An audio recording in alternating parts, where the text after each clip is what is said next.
your epistemological yearning to learn is spontaneously in your highest value, and your teleological meaning and purpose is derived from your highest value. So if you wonder why I spend so much time on that, it's because the very core drive of mastery in human behavior is that.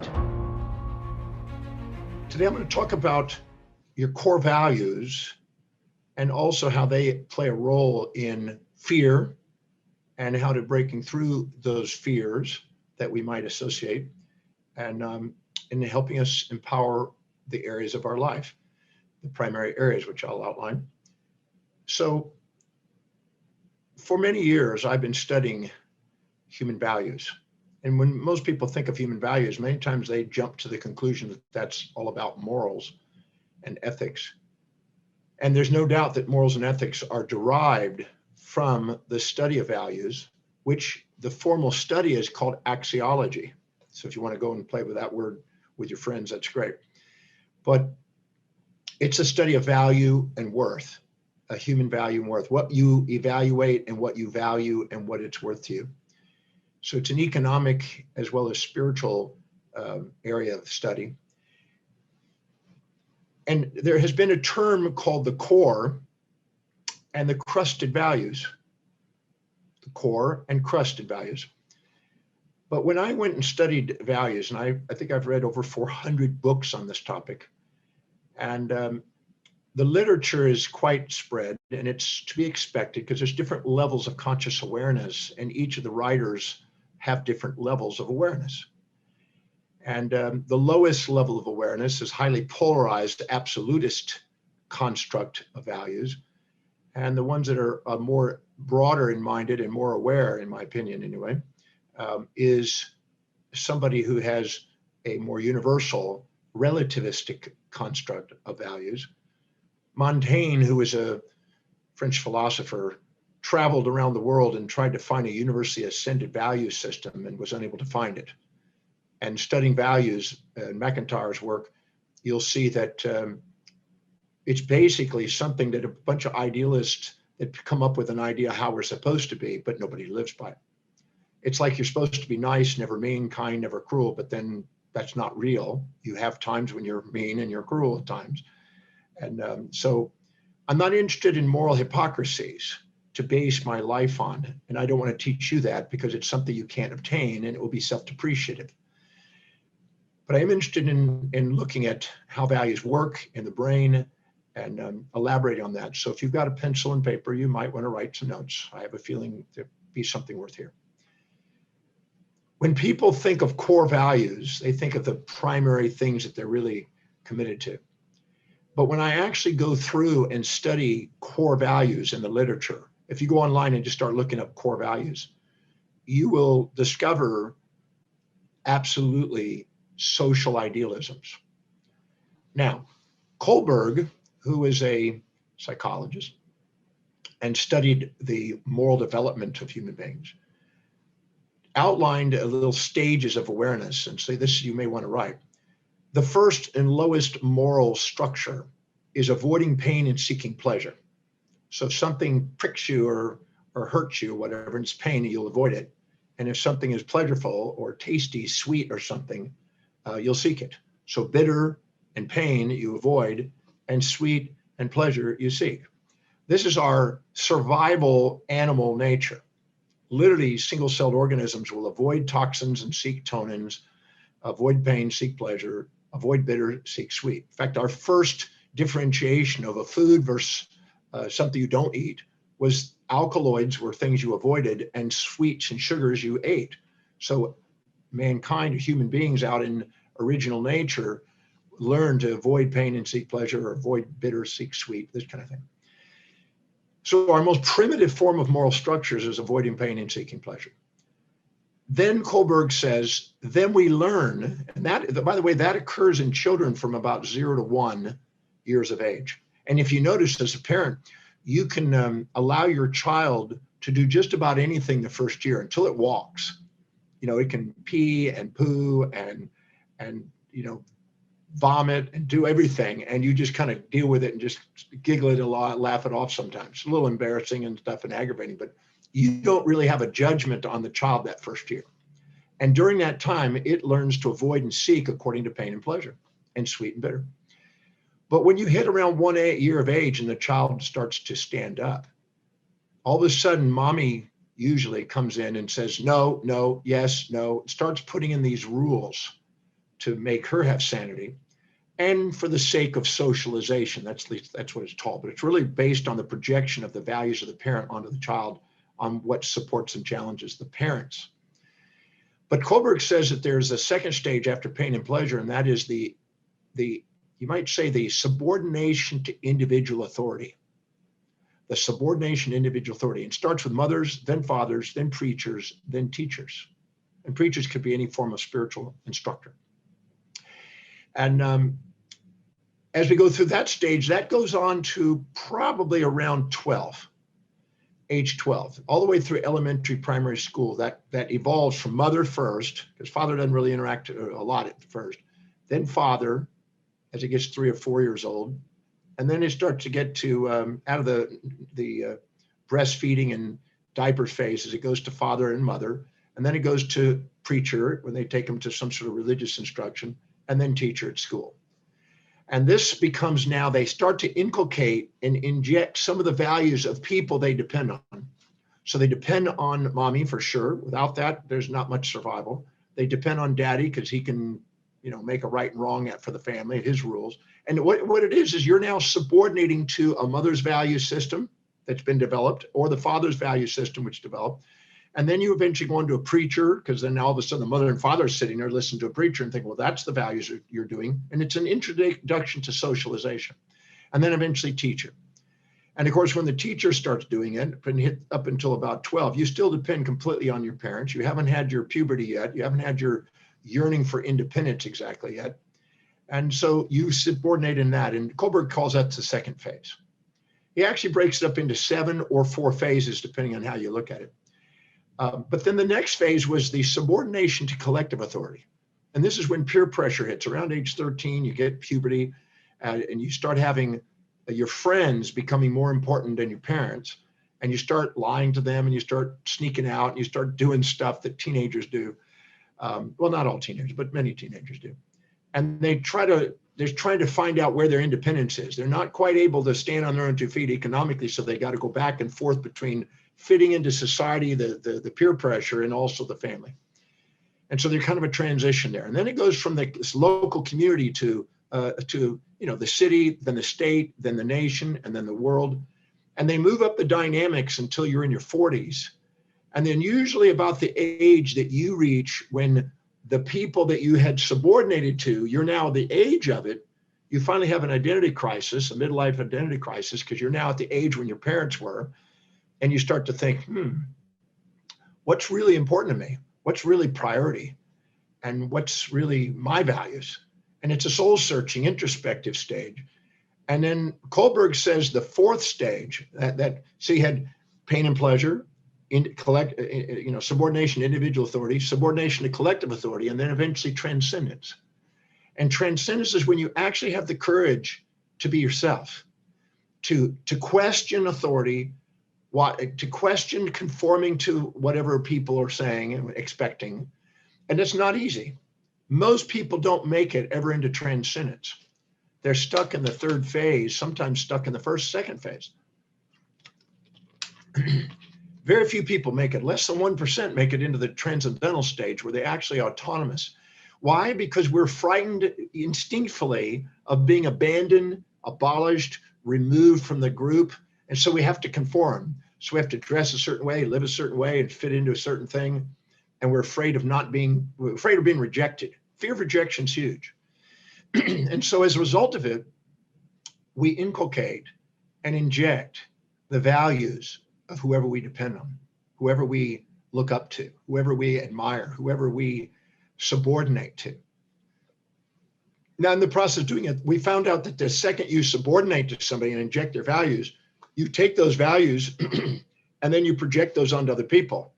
And you're attempting to live in those values of other people, which you can't really do, but you think you're going to do.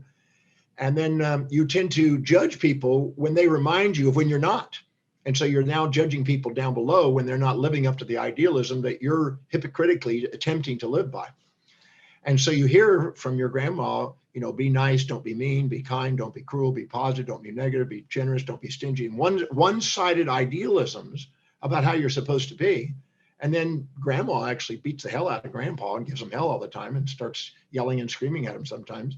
And you see these hypocrisies, these incongruencies, and it's confusing because this is what you think you're supposed to do. Anytime you hear yourself saying, I should, I ought to, I supposed to, I got to, I have to, I must, I need to, that's an imperative language of an injected value of some authority. And that's an idealism that not everybody lives by. In fact, no one lives by it, but you're supposed to live by it. And it's just assumed. It's like going into a corporation and assuming the corporation has a set of values that's put on a piece of paper, but then there's new CEOs and new executives and they all live with different values. And each individual has their own set of priorities and values in their own life, but they're supposed to fit into this little structure that says on this piece of paper. But rarely does that occur. I've gone into corporation. I've never seen anybody really follow that exactly. So that leads me to the first principle here, that what people are calling core values in most of the literature, and I'm going to say 90+%, 95% of the core values I see in all the literature, you go look up on the internet, you go start reading books on it and stuff, 95% of it is not your core values. It's the injected social idealisms and the collective assumptions and moral hypocrisies that people think you're supposed to live by. And so people say, well, my core values are peace and honesty and integrity and this and that. But then they're lying to themselves half the time. They're not living congruently with their own values. They're living by duty, fitting in and fearing rejection. And they're all over the place. And so I just want to make sure that when you read about core values, keep that in mind, because there's a lot of social idealisms and you'll subordinate to that. You'll pick one out of the blue that's an arbitrary thing that you think, oh, that's the ideal I want to live by. But that has nothing to do with what's real for you. And I'm going to make sure I put that across there, because I've been studying values for 43+ years now, and doing valuations and value determinations and things for many, many years. And I can tell you right now with absolute certainty, I mean certainty, that the majority of people, when you ask them what their values are or what their core values are, it's not what they're living. And so I'm not interested in that. If you want to master your life and transcend, you have to be honest with yourself. Not that honesty is the value, but you have to be honest with yourself in the assessment of what's really priority to you, what's really important to you. If I look at it, I look at where do you feel, what you fill your space with, what do you spend your time with spontaneously, not because of duty, not because what you should do, not as something that needs external motivation. Anything that needs external motivation is not important to you. If you need to be reminded or motivated extrinsically to do what you think is important, it ain't important. I don't need to be reminded to do research and teaching. I do it every single day. But I would need to be reminded to cook and drive. But if I thought I should be doing that and I'm not doing it, I'd then beat myself up because I'm not being what I should be. And I find that this is what most people do. They write down a bunch of idealisms about how they think they should be. They write them down and call them core values. They don't live by them. They beat themselves up. They think they're not perfect yet. So nobody's perfect. So this kind of thinking is not what I'm going to promote. I don't teach that. It's not the truth about human behavior.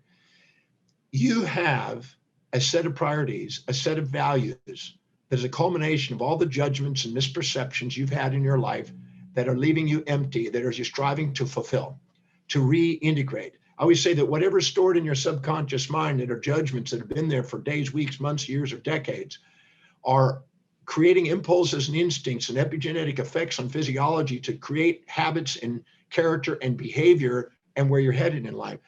And your hierarchy of values is really a reflection of those voids, and the values are trying to fulfill those voids, those emptinesses. So when you look down on somebody and you're too proud to admit what you see in them is inside you, that is a disowned part. And when you're looking up to somebody and you're minimizing yourself and you're too humble to admit what you see in them is inside you, that's a disowned part. And those disowned parts are in a sense deflections and non-ownership of what you see in the world around you. Instead of calling them heroes and villains, they're really parts of you that you've disowned.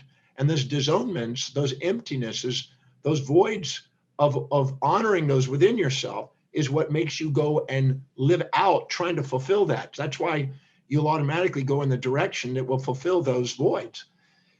Now, so I'm not interested in what a social idealism is. I'm interested in what your life demonstrates. Your life demonstrates your core values, your real core values, not what people talk about as core values, because I see a list. I saw a little thing online the other day where pick your core values. Well, that's crap. Excuse my expression, but that's just actually crap. You don't just artificially just decide, okay, I'm now going to do that. You won't do it. That's like artificially doing a New Year's resolution when it's not really congruent with your real values. And it's like picking something because it sounds cool because you're beating yourself up. Most people are beating themselves up because they're not living congruently and then expecting to set up an idealism to feel better about themselves because they're feeling self-shame. I'm interested in what your life demonstrates. That's why on my website, drdemartini.com, there's a determine your value exercise on there. It's free, it's complimentary. If you haven't done it, please do it. It's private. But answer it with integrity as best you can, the best you can. I mean, you're going to probably do it again. I tell people to do it again a week from now, a month from now, a quarter from now, and every quarter, and keep records of it, which the computer will do for you. It'll be private. You can look at it, but take the time to do it. Look at how you fill your space. Look at what you really spend your time on. Look at what really energizes you. Look at where you're really going with your money. Where's your money being spent? Look at where you're organized. Look at where you're really disciplined. Look at what you think about, visualize and affirm inside yourself about how you really want your life that shows the evidence of coming true. Evidence that's coming true, not fantasies, evidence. Look at what you want to converse with other people about and talk about most spontaneously. Look at what inspires you and brings tears to your eyes and people that do extraordinary things. And when you're doing something amazing, your tears of inspiration are guides. Look at what the key goals that you've had, the persistent goals you've had long-term that are coming true. And look exactly what it is that you can't wait to study and learn. And those will indicate what your values are more than a social idealism that you think you're going to do that you don't live by. I'm not interested in what you say you want to do. I'm interested in what you're doing. Because if you set goals and you set priorities and you set objectives and intentions and attentions in the direction of what's truly highest on your value, you will excel. You will awaken up your power. You'll waken up your leadership. You'll wake up your genius. You'll expand your space and time horizons. You'll give yourself permission to do more. You'll have more certainty and belief in yourself and confidence. And you'll automatically live with eustress and adaptability and resiliency instead of distress and phobias. See, when you're living by your highest values, you wake up the forebrain, the executive center, and you end up becoming a master of your destiny. But that's the real core values, the real true core values, not the stuff that I see on the literature out there.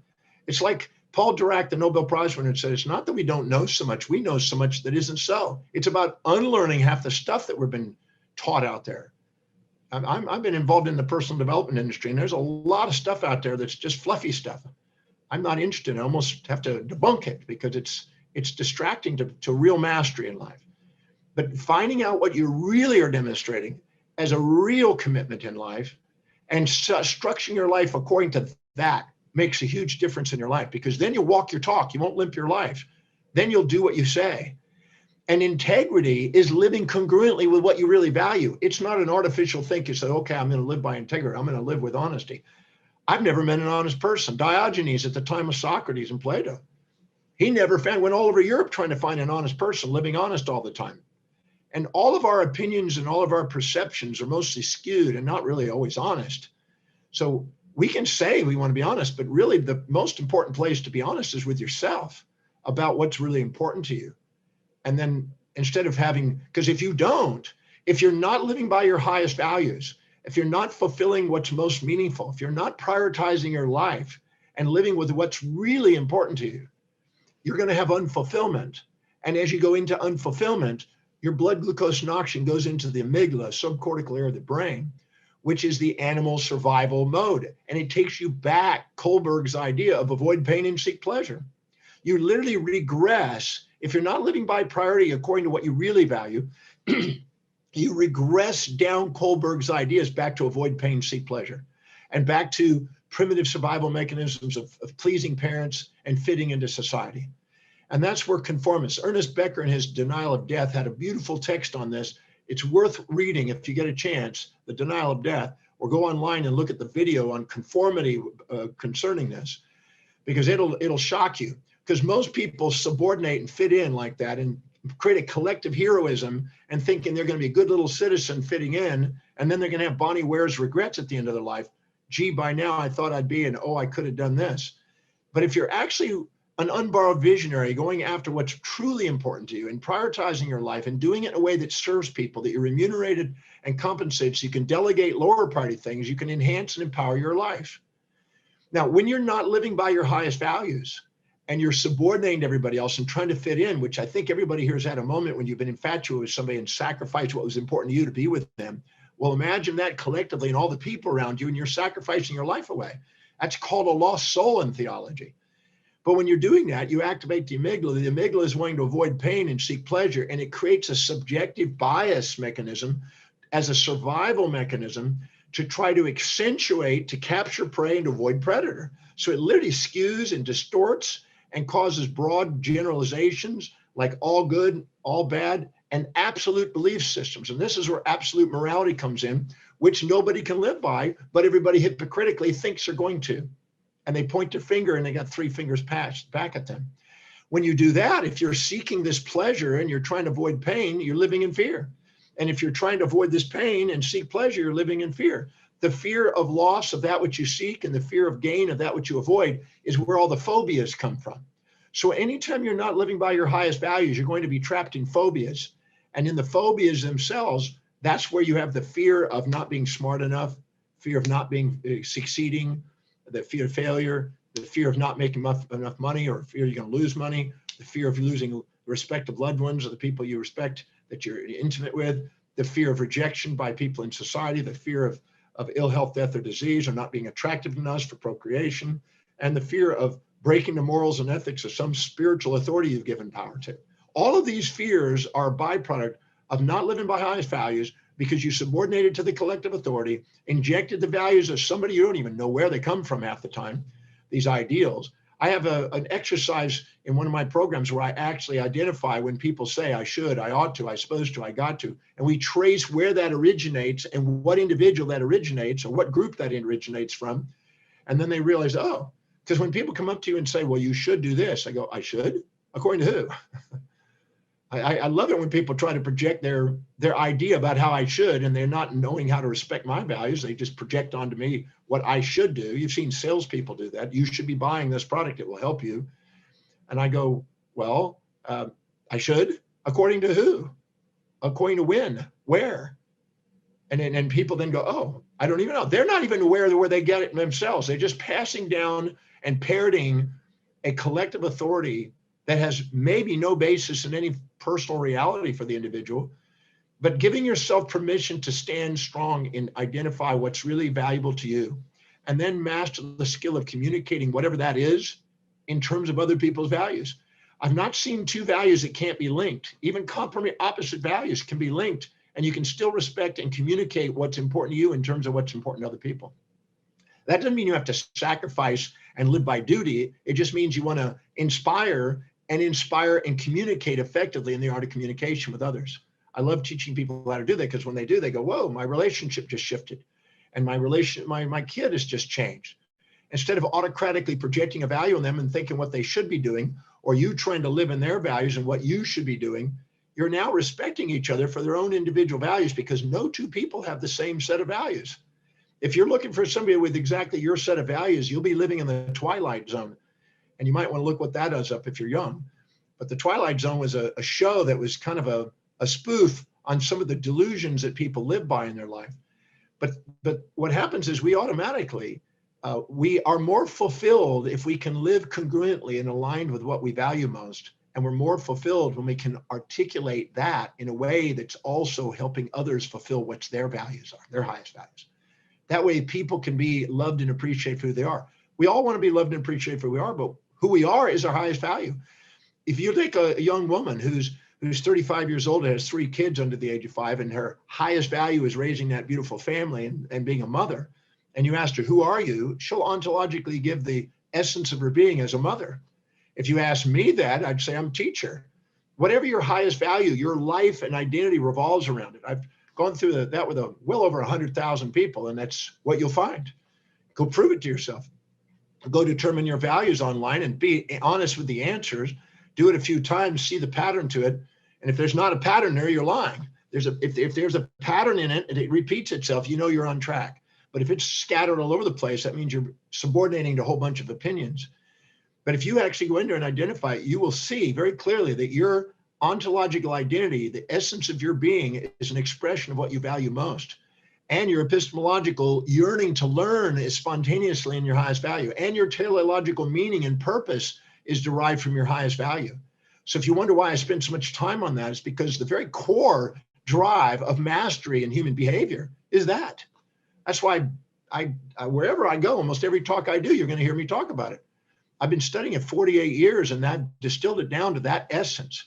And if you don't find out what that is and you keep trying to be somebody you're not, you're going to bang your head against the wall, be back in your amygdala, live in the 7 fears, the fears I've said that I mentioned. And believe it, the moment you're in your amygdala and you're living in your fear, you're going to be distracted by impulses and instincts. The desire for that which is unobtainable and the desire to avoid that which is unavoidable, which is the source of the passionate suffering that people have, instead of an inspired mission. I'm interested in helping people inspire their mission. In the Breakthrough Experience, which I've been teaching 32 years, I'm interested in helping people get past their amygdalas, out of their animal nature, and get into their angelic and real human nature where they're inspired, where they're really having a vision, where they really have a desire to make a difference as a unique individual expressing it without having to fit in, to be able to be yourself. You want to be your love for who you are, but if you can't fit in, and every time you're proud, looking down on people, that's not who you are. Every time you're humiliated and looking up at people and minimizing yourself, that's not who you are. It's when you are yourself and you're communicating effectively with somebody else who's themselves that both individuals have create a sustainable, transactional, fair exchange.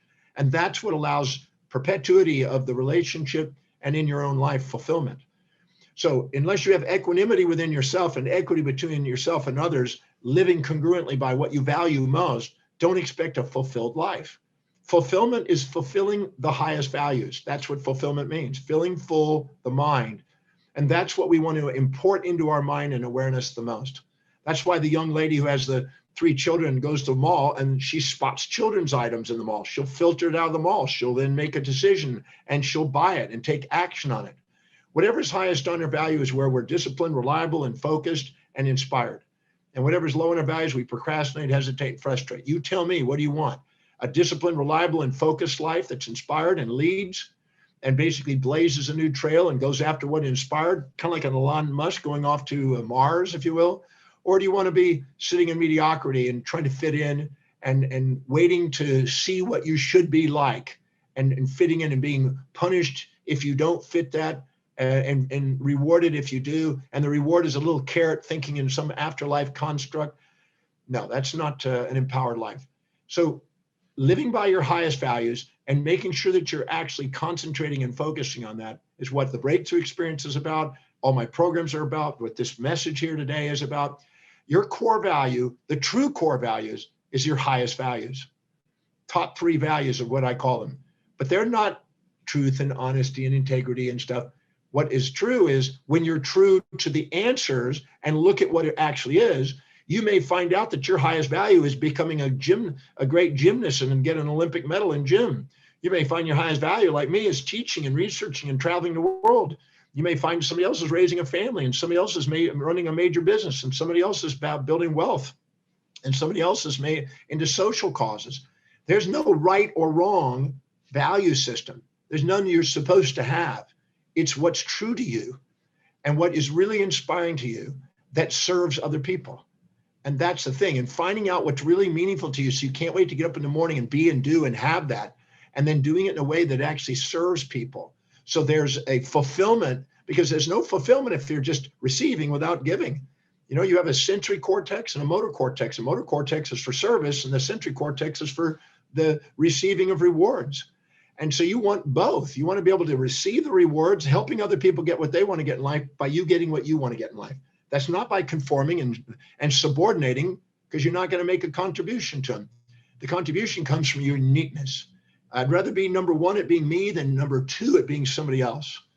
So if you follow what's really high on your values, come to the breakthrough experience and let me help show you how to do that, or come online, go online and do the value determination, or do both. But making sure that you are prioritizing your life and filling your day with truly high priority things is going to increase the probability of you activating your true core values and transcending the major fears that hold people back. Again, the fear of breaking the morals and ethics of some spiritual authority, the fear of failure, the fear of not knowing enough, the fear of not making enough money or losing money, the fear of rejection, the fear of loss of loved ones, the fear of somehow physical ailments. But all of the symptoms of our body and all 7 of those areas of our life are offering us feedback to let us know whenever we get symptoms in any of those areas and are not having fulfillment in those areas, because we're not living authentically, congruently with what our core highest values are. So when you go read about the core values in the literature, beware of the social idealisms. Go watch the Ernest Becker's work on conformity online. You'll find a little YouTube conformity. And please come to the breakthrough experience, because I can actually show you exactly what to do, the actual steps on how to transform that and give yourself permission to be an authentic, unborrowed, visionary individual who's a leader, being who they really want to be. I'm a firm believer that if you want to sit there and conform, that's fine. But if you want to norm yourself and expand yourself and give yourself permission to do something amazing in the world, be or extraordinary versus ordinary, then you want to make sure you know what the real core values are, not the social idealisms. You won't live in fear, you'll live in inspiration. Fear is a feedback to let you know that you're pursuing fantasies that aren't you, and it's going to do what it can to get you back to being the authentic you. And the magnificence of who you are is far greater than all those fantasies you might impose on yourself. So I just wanted to take some time today to go over that idea of what a core value is versus social idealism, a real core value, instead of what's being taught out there. And then also understand that that's the source. Not living congruently with what's really important to you is the very source of all the phobias and fears that you end up in your life on. So please let me help you get from living by somebody else's world and by duty into design. That's why I help people in master planning live by design, not by duty. And to help you do that and to help you expand your game, I want to take a moment to give you a gift. Each time I do this week, I usually give a gift, and this is one of the most commonly appreciated gifts. This is a Awakening Your Astronomical Vision. This is a live presentation I did at Johannesburg in a planetarium based on the topic astronomical vision. And I basically showed people how to get past small thinking and allow themselves to do something globally. If you want to make a difference in yourself, you need a vision as big as your community or family, at least. If you want to make a difference in your family, you need a vision as big as your community. If you want to make a difference in your community, you need a vision as big as your city. If you want to make a difference in the city, be number one in the city, a leader in the city, you need a vision as big as your state or province. If you want to be number one in the state, you need a vision as big as your nation. If you want to be number one in the nation, you need a vision as big as the globe. And if you want to have a global impact, you need an astronomical vision. And so this CD, this live 1.5 to 2 hour CD, I am absolutely certain if you listen to it, which most people do 4, 5, or 6 times even, is going to help you expand the game. Now, with the internet, all of us have access to the whole world. I've always said the universe is my playground, the world is my home, every country is a room in the house, every city is a platform to share my heart and soul. And I'm a believer that deep inside you, you're more of a celestial being having a terrestrial experience than a terrestrial being looking out at the celestial experience. I'm going to show you how to have a bigger vision, a broader vision, so you, instead of seeing things black and white, either good or evil and either black or white, where you're trapped and living in fears, to neither. So you're actually unconditionally loving your life and being inspired by your life. That's what this CD will help you do, and help you have an advantage in business and finances and leadership in your life. So just wanted to pass that on. Take advantage. It's normally $50. It's a gift to you. Watch it, or listen to it, and listen to it, and listen to it. I promise you it'll be some gems in there. And thank you again for listening to me today. I look forward to seeing you next week. Until then, have a fantastic weekend and live by priority. Go online, do the value determination process, take advantage of that, and start living by priority. If you fill your day with high priority actions that inspire you, your day won't fill up with low priority distractions. Thank you for joining me for this presentation today. If you found value out of the presentation, please go below and please share your comments. We certainly appreciate that feedback. And be sure to subscribe and hit the notification icons. That way I can bring more content to you and share more to help you maximize your life. I look forward to our next presentation. Thank you so much for joining.